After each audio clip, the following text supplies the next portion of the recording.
ना त्रिवार अभिवादन करतो। तथागतांचा शुद्ध पवित्र सद्धम्म तथा या सद्धम्माचा अविरतपणे प्रचार आणि प्रसार करणारा पूजनीय भिक्खू संघ या पवित्र संघाला त्रिवार अभिवादन करतो।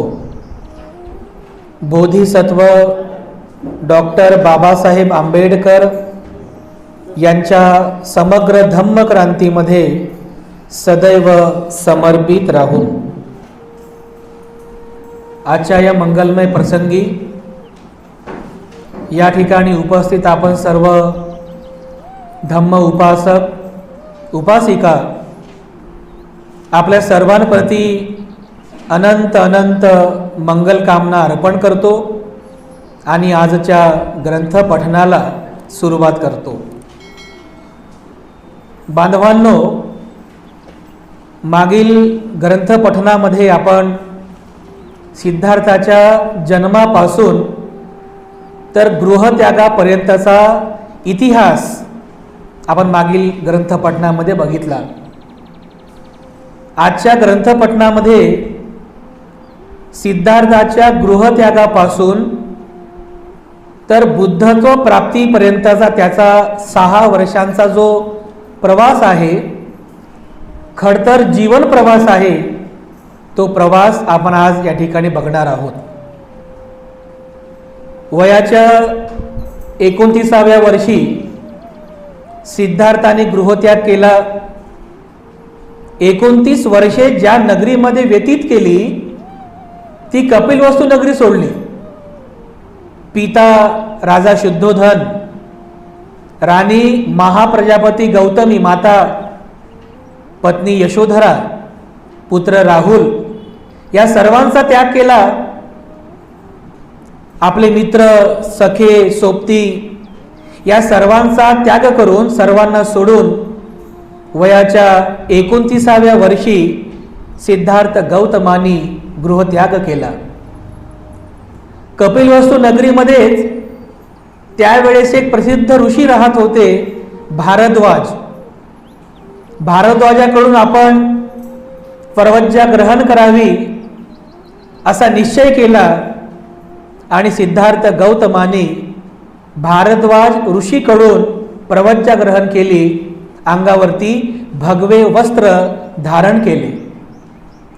त्यानंतर सिद्धार्थ गौतम पायीच प्रवास करीत तिथून तो राजगृह नगरीकडे निघाला। कारण त्यावेळेस अशा प्रकारचा एक विचार होता की राजगृह नगरी म्हणजे ही ऋषी तपस्व्यांची भूमी आहे, म्हणून सिद्धार्थ गौतम कपिलवस्तू नगरीहून राजगृहाकडे निघाला। जेव्हा तो राजगृह नगरीकडे निघाला, रस्त्यात गंगा नदीचा प्रवाह लागला। एवढा मोठा विशाल गंगा नदीचा प्रवाह स्वतःच्या जीवाची तमा न बाळगता, पर्वा न करता सिद्धार्थ गौतमानी एवढा तो विशाल गंगा नदीचं पात्र त्याने पार केलं आणि दुसऱ्या तीरावरती आला। जेव्हा तो दुसऱ्या तीरावरती आला, त्या ठिकाणी सिद्धार्थाला काही ऋषी मुनींची आश्रम दिसली, जसं साकी, पद्मा अशा विविध ऋषींची नावं ग्रंथामध्ये आलेली आहेत। अशा विविध ऋषींची आश्रम त्या ठिकाणी होती। त्या सर्वांच्या त्याने भेटी घेतल्या। भेटी घेतल्यानंतर सिद्धार्थ परत राजगृह नगरीकडे निघाला। जेव्हा सिद्धार्थ राजगृह नगरीकडे आला, राजगृह नगरीच्याच त्याला नगरी आहे राजगृह नगरी, ती नगरी, त्या नगरीच्या सभोवताल चारही बाजूने मोठमोठ्या पर्वतराजी आहेत, मोठमोठे पर्वत आहेत, म्हणून त्याला पर्वतांची नगरी सुद्धा म्हणायचे। आजही त्या ठिकाणी तुम्हाला हे मोठी मोठी पर्वत पाहायला मिळतील। सिद्धार्थ गौतम जेव्हा राजगृहाला आला, तर राजगृहाला आल्यानंतर एका पांडव पर्वताच्या पायथ्याशी त्याने एक पर्णकुटी बांधली गवताची, आणि त्याने एक पर्णकुटी बांधली आणि त्या ठिकाणी त्याने ती रात्र काढली। रात्र निघून गेल्यानंतर दुसऱ्या दिवशी एका संन्याशाचं जे कर्तव्य असतं, हातामध्ये भिक्षापात्र घेतलं आणि राजगृह नगरीमध्ये तो भिक्षाटनासाठी निघाला. शरीराने अगदी तरुण असलेला, धिप्पाळ असलेला, विलोभनीय असं सौंदर्य सिद्धार्थाचं, ते आकर्षक व्यक्तिमत्व सिद्धार्थाचं बघून असं ग्रंथात लिहिलेलं आहे की चालणारा व्यक्ती थांबून जाईल सिद्धार्थाला पाहिल्यावर. थांबलेला व्यक्ती खाली गुडघ्यावरती बसायचा आणि गुडघ्यावर बसलेला व्यक्ती हात जोडायचा आणि हात जोडून सिद्धार्थाला वंदन करायचा. एवढी श्रद्धा सिद्धार्थाला बघितल्यानंतर उत्पन्न व्हायची, कारण सिद्धार्थाचं व्यक्तिमत्व अतिशय आकर्षक होतं.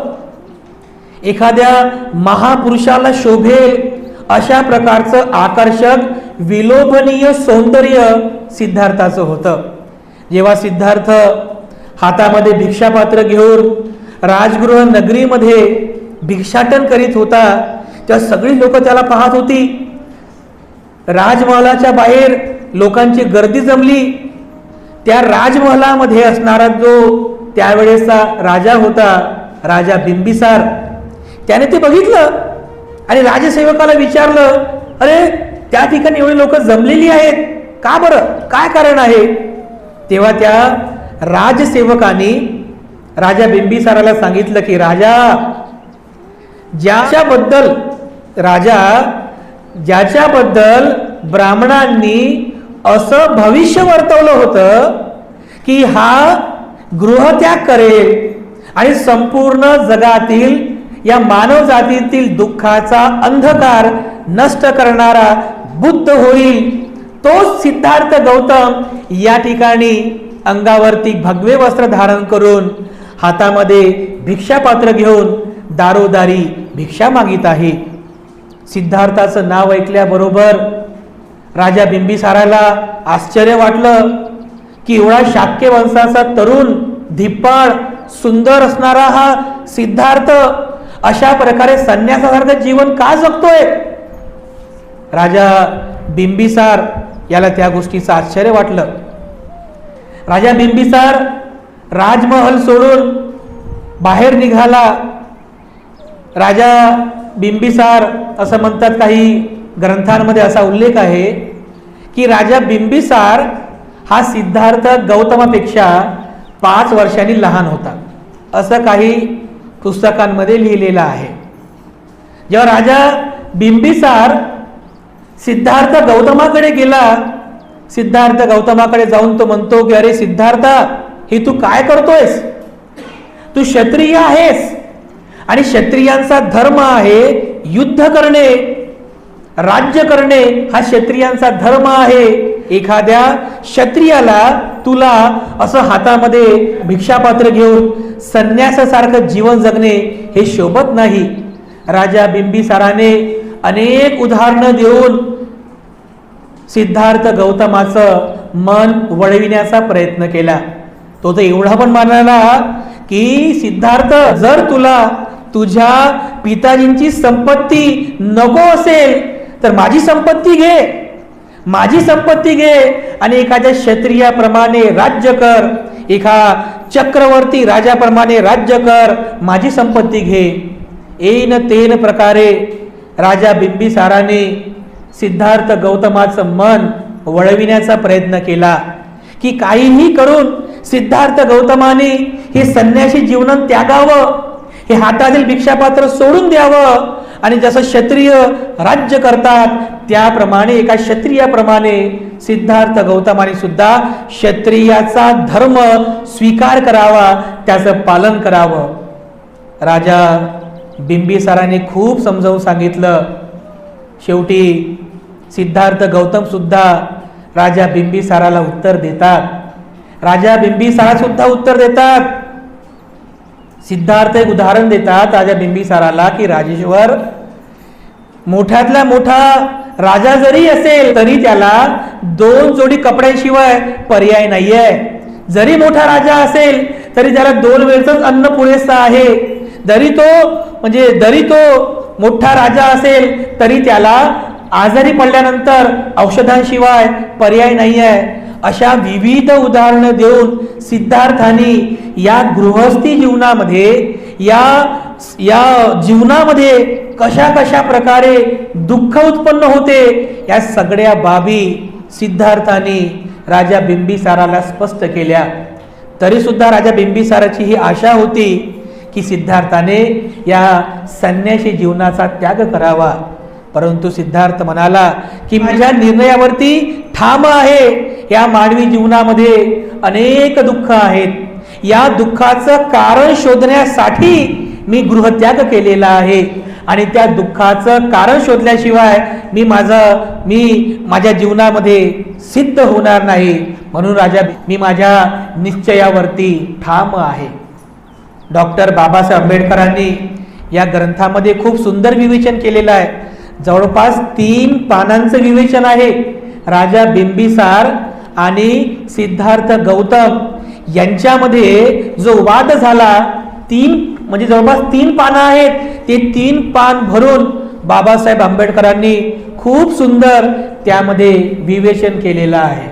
जेव्हा राजा बिंबिसार आणि सिद्धार्थ गौतम यांचं संपूर्ण संभाषण झाल्यानंतर शेवटी राजा बिंबिसार परत हात जोडतो, वंदन करतो आणि विनंती करतो की सिद्धार्थ, तुम्ही तुमच्या निश्चयावरती ठाम आहात, परंतु ज्या वेळेस तुम्ही तुमच्या उद्देशामध्ये यश प्राप्त कराल, जेव्हा तुम्हाला या मानवी जीवनातील दुःखाचं ज्ञान समजेल, दुःखाचे कारण समजतील, तेव्हा मात्र माझी विनंती आहे तुम्ही एकदा तरी माझ्या नगरीमध्ये यावं, मला तुमच्या ज्ञानाचा उपदेश करावा.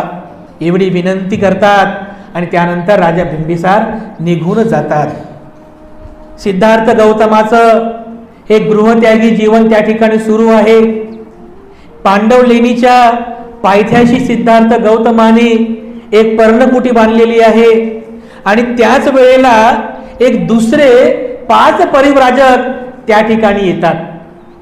दुसरे 5 परिव्राजक कौंडिन्य, अश्वजित, महानाम आणि भद्दीय हे 5 परिव्राजक म्हणजे गृहत्यागी ऋषी जे तपश्चर्या करतात त्यांना परिव्राजक असं म्हणतात. हे 5 परिव्राजक सुद्धा त्या ठिकाणी आले आणि त्यांनी सुद्धा सिद्धार्थ गौतमासोबत तपश्चर्या करायला सुरुवात केली.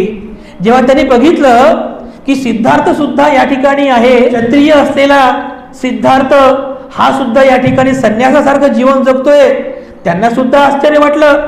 तर त्या 5 परिव्राजकांनी सिद्धार्थाला एक संदेश दिला, अरे सिद्धार्था, तू गृहत्याग केल्यानंतर कपिलवस्तू नगरीमध्ये काय काय घडलं तुला माहित आहे का?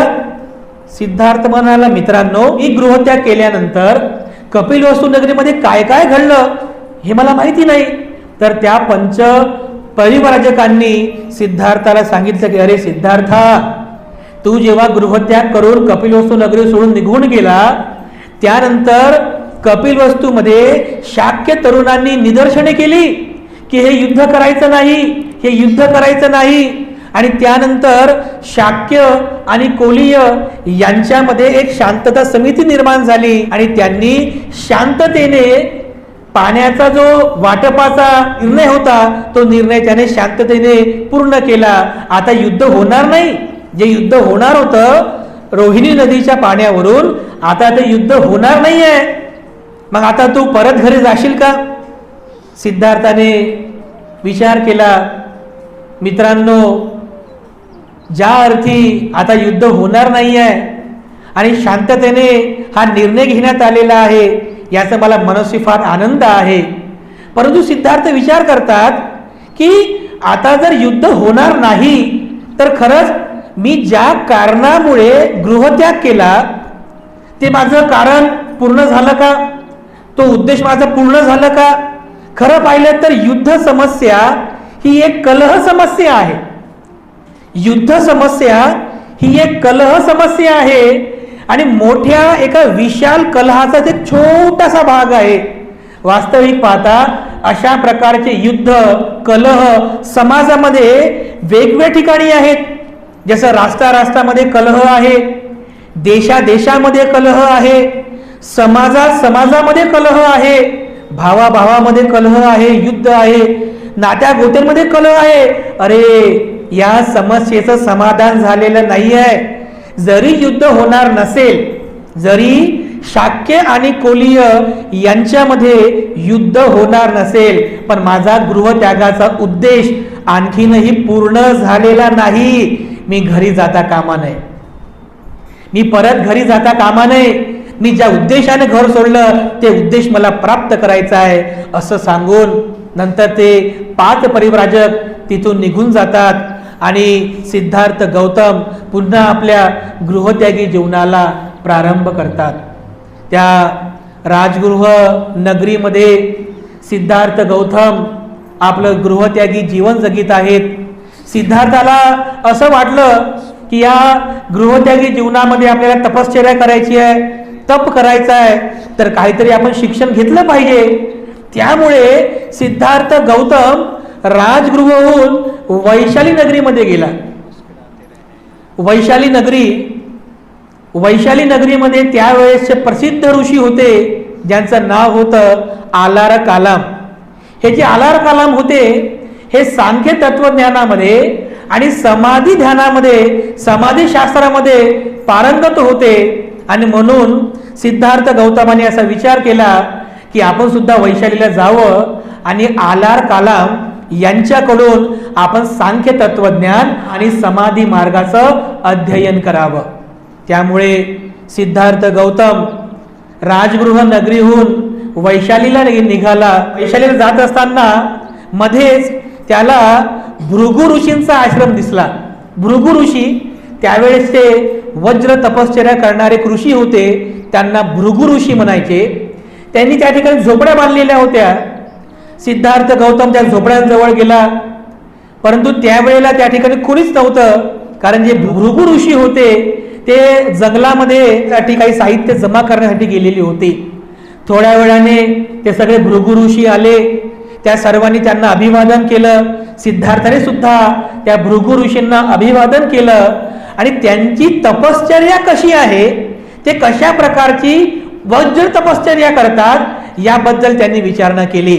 आणि त्यानंतर त्या भृगु ऋषींनी सिद्धार्थाला ते करत असलेली तपश्चर्याबद्दल सांगितलं.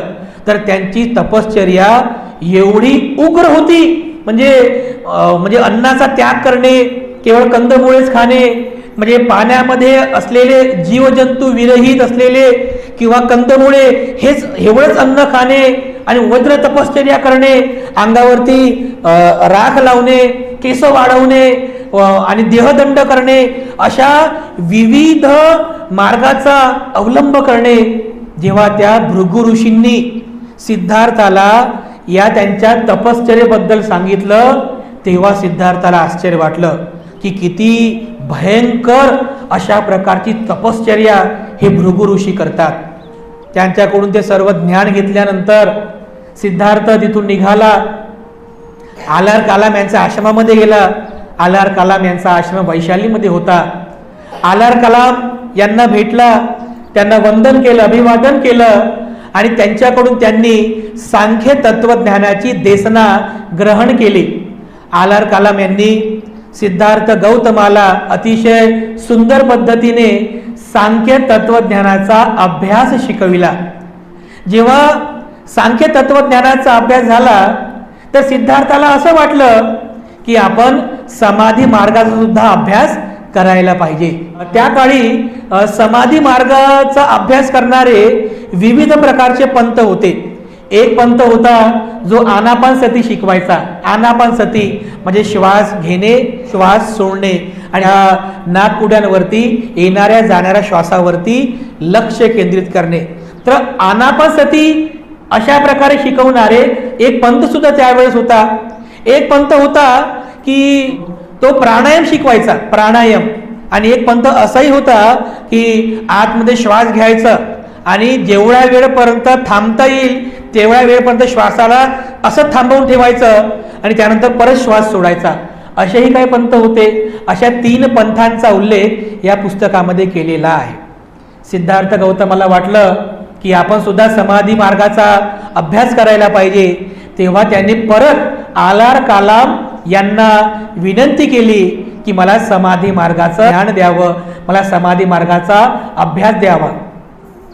आलार कालाम हे त्यावेळेसचे ध्यान मार्गातील, समाधी मार्गातील 7व्या ध्यानापर्यंत पोहोचलेले ऋषी होते. म्हणजे हा जो समाधी मार्ग आहे, हा समाधी मार्ग यामध्ये एकूण 8 पायऱ्या असतात. 8 पायऱ्याने जाऊन तो त्या शेवटच्या टप्प्यापर्यंत पोहोचतो. यामध्ये प्रथम ज्ञान, द्वितीय ज्ञान, तृतीय ज्ञान, चतुर्थ ज्ञान, त्यानंतर आकाशंचायतन ज्ञान, वियानंचायतन ज्ञान, आकिंचनायतन ज्ञान आणि नेवसय्या ना सय्या आयतन ज्ञान, अशा 8 पायऱ्या समाधी मार्गामध्ये होत्या. आणि आलार कालाम जे होते ते आकिंचनायतन ज्ञानापर्यंत पोहोचलेले अत्यंत महान असे ऋषी होते. काही दिवसातच सिद्धार्थ गौतमाने सुद्धा आलार कालाम यांच्याकडून समाधी मार्गाच्या 7व्या पायरीपर्यंतचं शिक्षण पूर्ण केलं. म्हणजे आकिंचनायतन जी पायरी आहे तिथपर्यंत शिक्षण पूर्ण केलं. आणि पुन्हा आलार कालाम त्यांना म्हणतो की यापुढे पण काही शिक्षण आहे का? तर आलार कालाम म्हणाले की सिद्धार्था, मला जेवढं माहीत आहे ते सर्व शिक्षण मी तुला दिलं, ते सर्व ज्ञान मी तुला शिकवलेलं आहे. आता तुला शिकवण्यासारखं माझ्याकडे आता काहीही शिल्लक नाही आहे. सिद्धार्थ गौतमाला त्याच्याही पुढचं ज्ञान घ्यायचं होतं. तर सिद्धार्थ गौतम आलार कालाम यांची रजा घेतात, अभिवादन करतात. आणि त्यावेळेला आणखीन एक प्रसिद्ध ऋषी होते ज्यांचं नाव होतं ऋषी उद्दक रामपुत्त. आणि ते सुद्धा समाधी मार्गाच्या 8व्या पायरीपर्यंत पोहोचलेले अत्यंत महान असे ऋषी होते. आलार कालाम यांचा आश्रम सोडल्यानंतर, समाधी मार्गाचं अध्ययन केल्यानंतर सिद्धार्थ गौतम उद्दक रामपुत्तांकडे गेले. यांना पण अभिवादन केलं, विनंती केली की मला समाधी मार्गाचा मला अभ्यास द्यावा, समाधी मार्ग मला शिकवावा. तेव्हा उद्दक रामपुत्तांनी समाधी मार्गातील जी 8वी पायरी आहे, नेव सय्या ना सय्या आयतन, हे ज्ञान सिद्धार्थ गौतमाला शिकवलं. मग अशा प्रकारे समाधी मार्गातील या 8ही अंगांचं ज्ञान ग्रहण केल्यानंतर सिद्धार्थ गौतमाने परत विचार केला की मी जेव्हा भृगु ऋषींचा आश्रम बघितला होता वैशालीकडे येत असताना, तर मी भृगु ऋषींची तपश्चर्या न करताच तिथून निघून आलो. अरे, मी भृगु ऋषींची सुद्धा ती जी तपश्चर्या आहे त्याचंही अध्ययन करायला पाहिजे, त्याचाही अभ्यास करायला पाहिजे. तर त्यानंतर सिद्धार्थ गौतम त्या भृगु ऋषींप्रमाणे तपश्चर्याला सुरुवात करतात, उग्र तपश्चर्या करतात. आणि त्याकरिता ते उर्वेला वनामध्ये येतात. उर्वेला वन, ज्या गयाजवळ जे वन आहे त्याला उर्वेला वन असं म्हणतात. अतिशय घनदाट जंगल आहे, अतिशय म्हणजे घनदाट जंगल. त्या घनदाट जंगलामध्ये सिद्धार्थ गौतम आले आणि त्या ठिकाणी त्यांनी एकदम म्हणजे वज्र तपश्चर्याला सुरुवात केली, उग्र तपश्चर्या. त्याच दरम्यान राजगृह नगरीमध्ये भेटलेले जे 5 परिव्राजक मित्र होते, कौंडिन्य, अश्वजित, महानाम, भद्दी आणि वप्प, हे 5 परिव्राजक सुद्धा त्या उर्वेला वनामध्ये आले आणि सिद्धार्थ गौतमाला भेटले.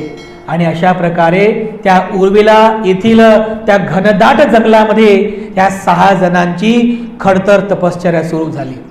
डॉक्टर बाबासाहेब आंबेडकरांनी या ग्रंथामध्ये सिद्धार्थाने केलेल्या तपश्चर्येचं एवढं सुंदर वर्णन केलेलं आहे की म्हणजे एका दिवशी केवळ 1 कंदमूळ खायचं आणि दिवसभर तसंच राहायचं. एका दिवशी किंवा एक म्हणजे भाताचा केवळ 1 दाणा खायचा आणि दिवसभर उपाशीच राहायचं.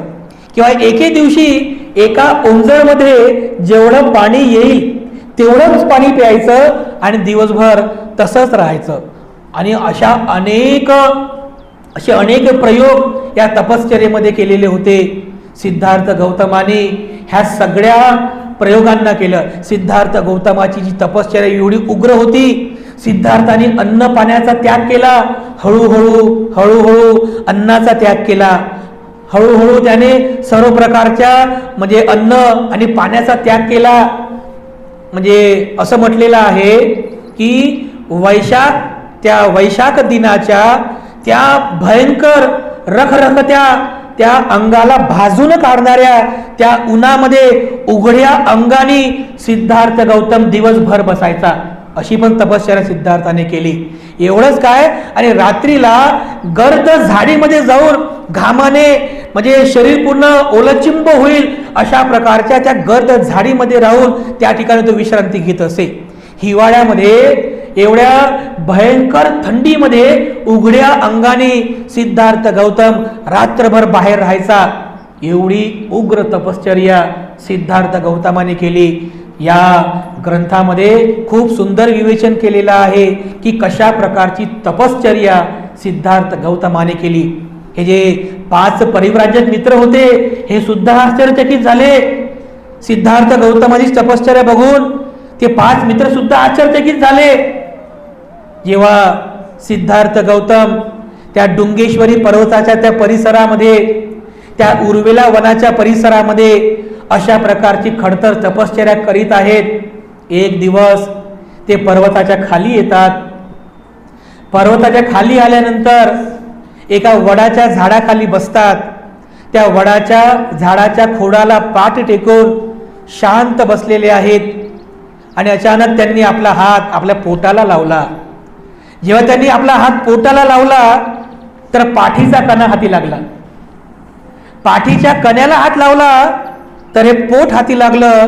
म्हणजे पोट आणि पाठीचा कणा असा एकजीव झाला होता. एवढं कृश झालं होतं सिद्धार्थाचं शरीर. कारण अन्नाचा त्याग केल्यानंतर शरीराची अवस्था कशी होईल? 1 वर्ष, 2 वर्ष, 3 वर्ष, तब्बल 5-5.5 वर्षांपर्यंत सिद्धार्थाची ही तपश्चर्या होती. पोटाला हात लावला तर पाठीचा कणा हाती लागायचा. पाठीच्या कण्याला हात लावला तर पोट हाती लागायचं. एवढं कृश शरीर झालं होतं. मरणासन्न सिद्धार्थाचं शरीर झालं होतं.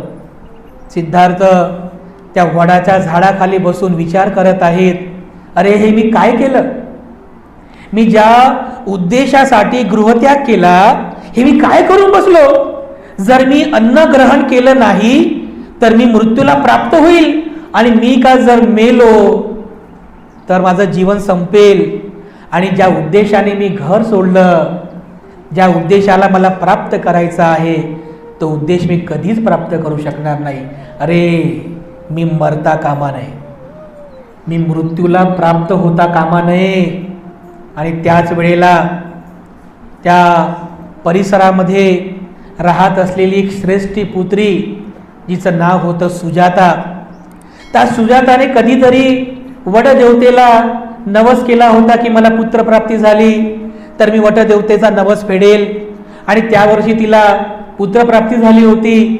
त्यानंतर आपला नवस फेडण्यासाठी तिची पन्ना नावाची एक दासी होती. तिला म्हटली की जा, मला माझा नवस फेडायचा आहे, मला पूजापाठ करायचा आहे, जाऊन त्या वडाच्या झाडाजवळ तू पूजापाठाची तयारी कर. ती दासी धावत पळत गेली त्या वडाच्या झाडाजवळ, ज्या वडाच्या झाडाखाली सिद्धार्थ बसलेले होते.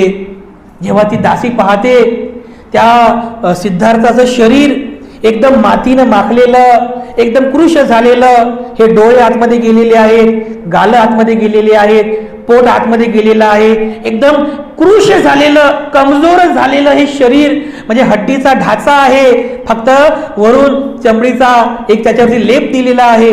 अशा प्रकारची अवस्था सिद्धार्थाची पाहून त्या दासीला वाटलं, अरे साक्षात वटदेवताच अवतरले की काय माझ्या राणीचा नवस फेडण्यासाठी.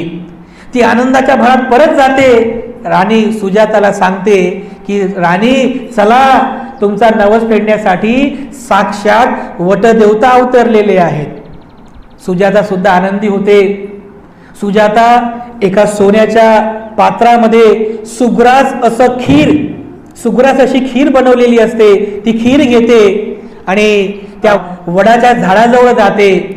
अगोदर अभिवादन करते आणि सिद्धार्थाला वटदेवता समजून हात जोडून विनंती करते की हे देवता, माझा नवस पूर्ण झालेला आहे, कृपया करून आपण म्हणजे मी हे तयार केलेली हे जी खीर आहे, हे अन्न आहे, हे अन्न आपण स्वीकार करावं.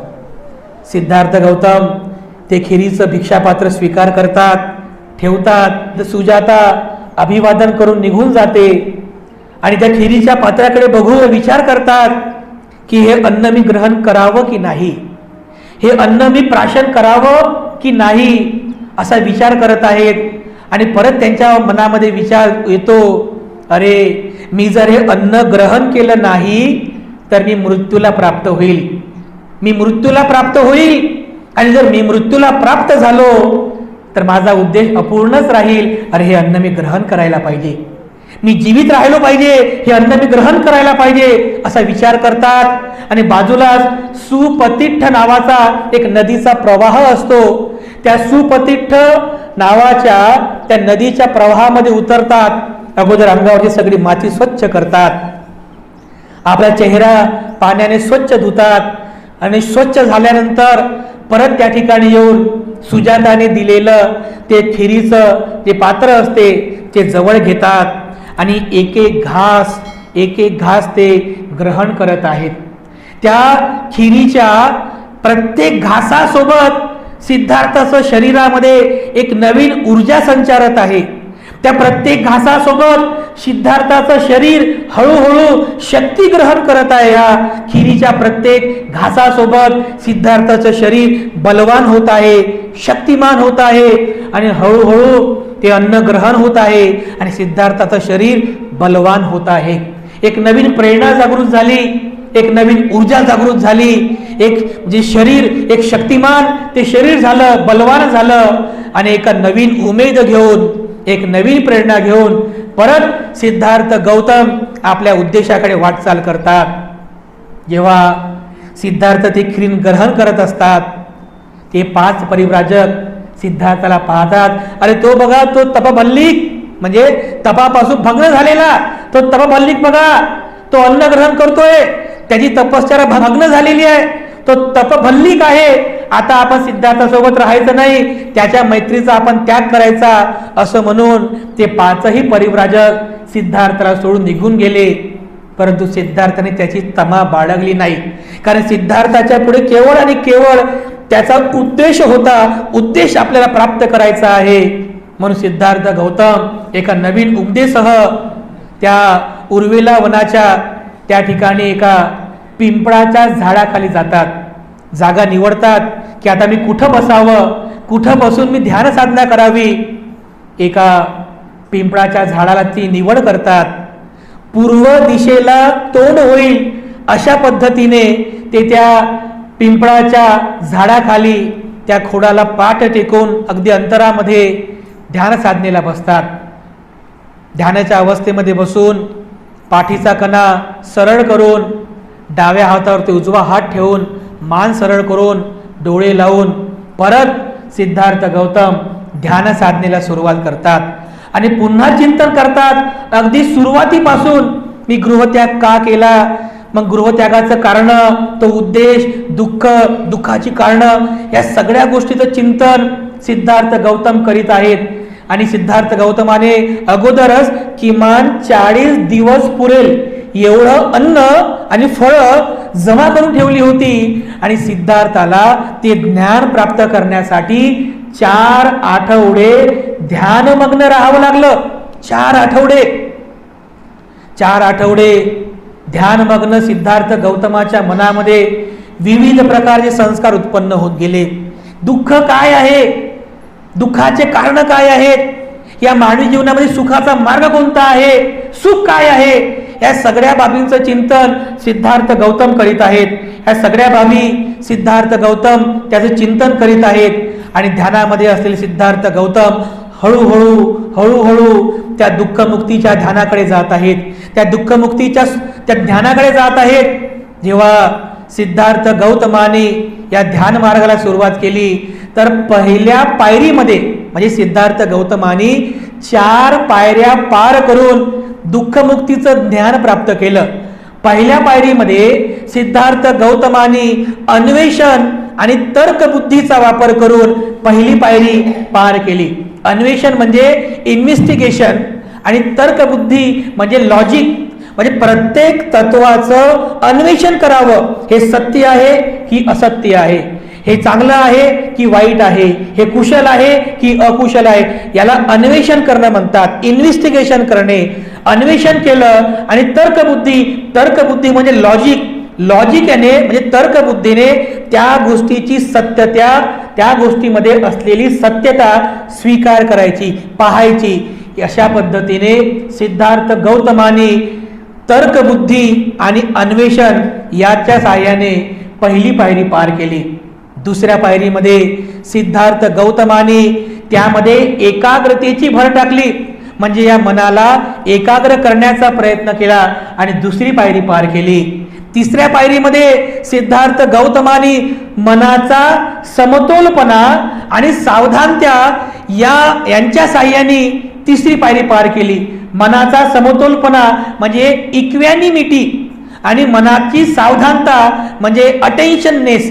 अशा प्रकारे समतोलपणा म्हणजे इक्वॅनिमिटी आणि सावधानता म्हणजे अटेन्शननेस याच्या साहाय्याने सिद्धार्थ गौतमाने तिसरी पायरी पार केली. आणि चौथ्या पायरीमध्ये सिद्धार्थ गौतमाने मनाच्या एकाग्रतेमध्ये शुद्धतेची भर घातली. मनातील सर्व प्रकारचे विकार, राग, द्वेष आणि मोह आणि सर्व प्रकारचे अकुशल विचार यांना नष्ट केलं, मनाला शुद्ध केलं, मनाला अत्यंत निष्कलंकित केलं, विकारविरहित केलं. या चारही पायऱ्यांनी सिद्धार्थ गौतमाने दुःखमुक्तीच्या ज्ञानाकडे वाटचाल केली. हळूहळू सिद्धार्थाच्या मनातील दुःखाचा अंधार नष्ट होत गेला, सुखाचा ज्ञानाचा प्रकाश वाढत गेला, सुखाची किरणं दिसू लागली. आणि 28 दिवस ध्यान केल्यानंतर 28 दिवसाची रात्र संपलेली आहे. 29व्या दिवसाची पहाट उजाडत आहे. हळूहळू पहाटेचा अंधार संपत आहे आणि हळूहळू सकाळ होत आहे, उजेड वाढत चाललेला आहे, प्रकाश येत आहे. आणि या सकाळच्या तिसऱ्या प्रहराच्या प्रकाशासोबतच सिद्धार्थ गौतमाच्या मनामध्ये सर्व प्रकारचे विकार नष्ट झाले, मन निष्कलंकित झालं आणि शुद्ध स्वरूपामध्ये या मानवी जीवनातील दुःख मुक्तीचं ज्ञान सुस्पष्टरित्या सिद्धार्थाला प्राप्त झालं आणि सिद्धार्थ बुद्ध झाले. सिद्धार्थ बुद्ध झाले. अशा प्रकारे मानवी जीवनातील हे सर्व प्रकारच्या दुःखाच्या कारणांना शोधून सिद्धार्थ गौतमाने मानवी जीवनातील सुखाचा मार्ग, दुःखमुक्तीच्या मार्गाला प्राप्त केलं. त्या मार्गालाच त्या ध्यानालाच बुद्धत्वाचं ज्ञान असं म्हणतात आणि म्हणून सिद्धार्थाला बुद्ध असं म्हणतात. सिद्धार्थ बुद्ध झाले.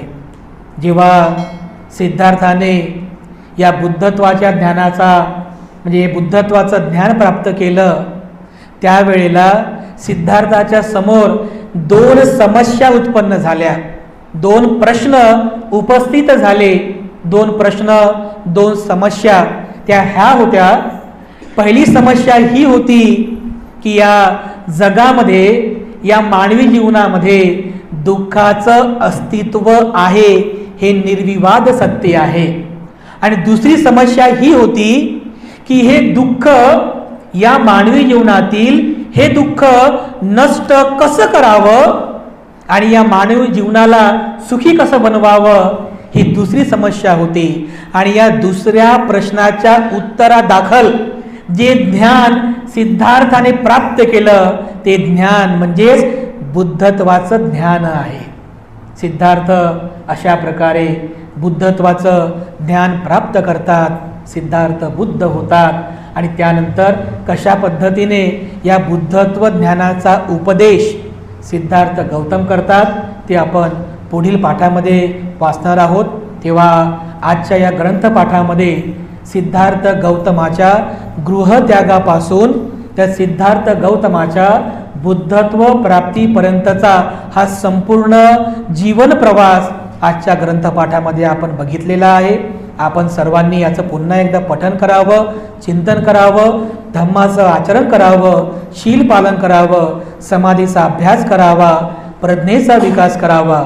यामध्ये सर्वांचं मंगल आहे, सर्वांचं मंगल आहे. आशीर्वाद गाथेने आजचा ग्रंथपाठ या ठिकाणी समाप्त होतो आहे.